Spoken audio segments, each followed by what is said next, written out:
Good evening, Avatar fans. I'm your technical critic, and it's time for my review of The Sting, Season 2, Episode 6 of the Legend of Korra, Book 2, Spirits. Let this orange represent two things. One, my love of Varg.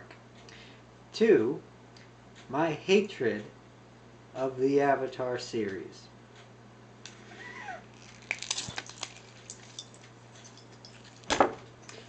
Thank you.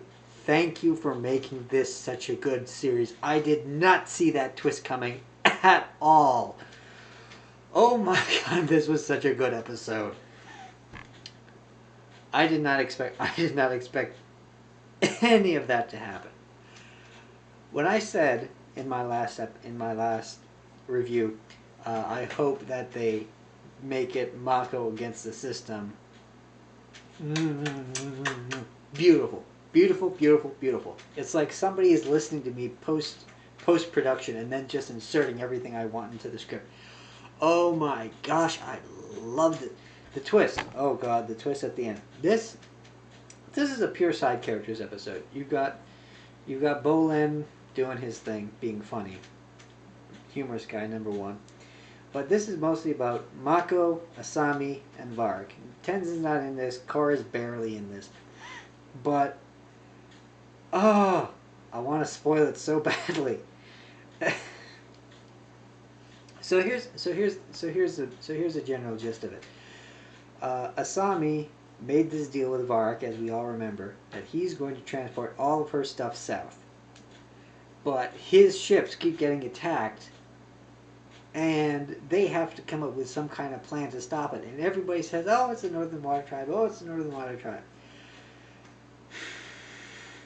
If you can't make money during a war, then you just can't plain make money. I did not see this coming. Oh, I hate Varric so much. I think you can guess from my reaction what happened. But oh my god, oh. The story has really picked up. We're really getting into those interpersonal details. The things that matter, the things that make a story good. We've got really good twists. We've got really deep moments. We've got everything that Airbender had as of right now. I thought that the fourth episode was I honestly thought it was going to be a fluke. That, oh, this was a good episode, but meh, what are the chances that they'll repeat it? Totally blew me out of the water. Just, oh my god, so good. So my review of it, watch it, obviously. There's orange juice everywhere. I only just realized that. So, what can I review? So, we got a really good twist at the end. We're going to see Korra finally start to... Korra is finally out of character. She's out of that very, very brash, very... I'm going to use my head character. Let me say this. She is a completely different person after being swallowed by that squid. Whoops. I honestly thought we were going Jonah the Whale route with Korra being swallowed by the spirit, and then she had to meditate her way out. No, not at all. This is good. She ends up in the Fire Nation, and she finds the fire sages, and she's completely changed after her time in the whale, in the giant squid. I'm not going to spoil it, but I'm interested. I now want to see what happens next. That hook was slowly worming its way up, but you know what? It's back in again. I'm in, and now with Mako, now I really want to see. Okay, let me break it down. So Mako, he's got this hunch that it's not the Northern Water Tribe. But everybody's like, you know what? You're just a rookie cop. You can't figure it out. So he sets up a sting to try and see if he can to try and see if he can capture the guys who do it. And something goes terribly, terribly wrong. And now it's up to Mako to make it all right.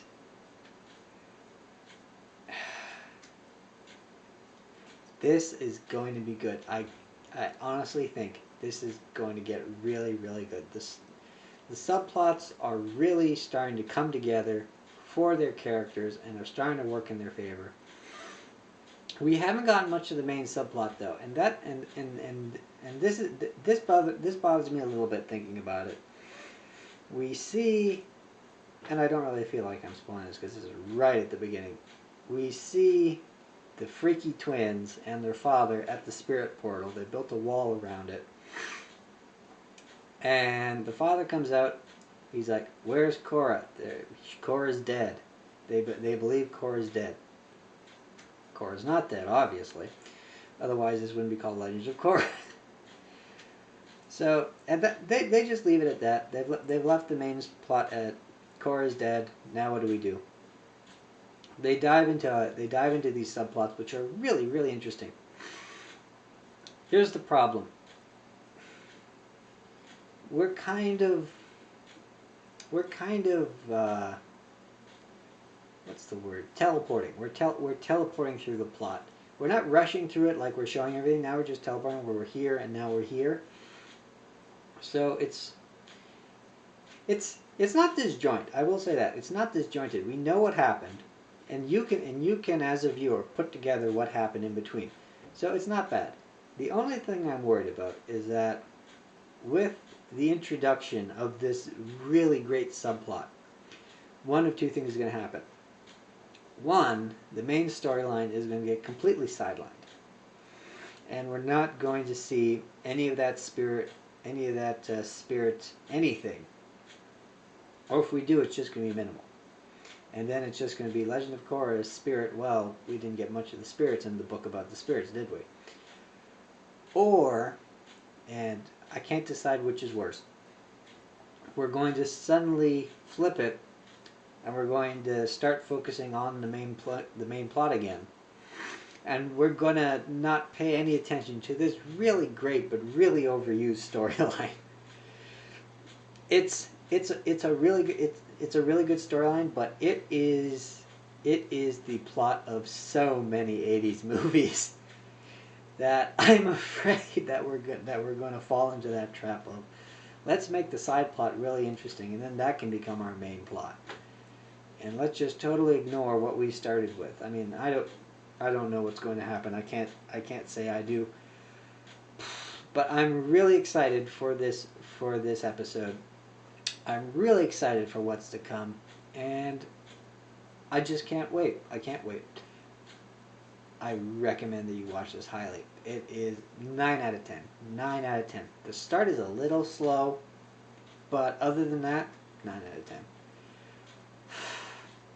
So I will see you for the next review next week. I hope you guys love this as much as I did. Like, favorite, share, subscribe.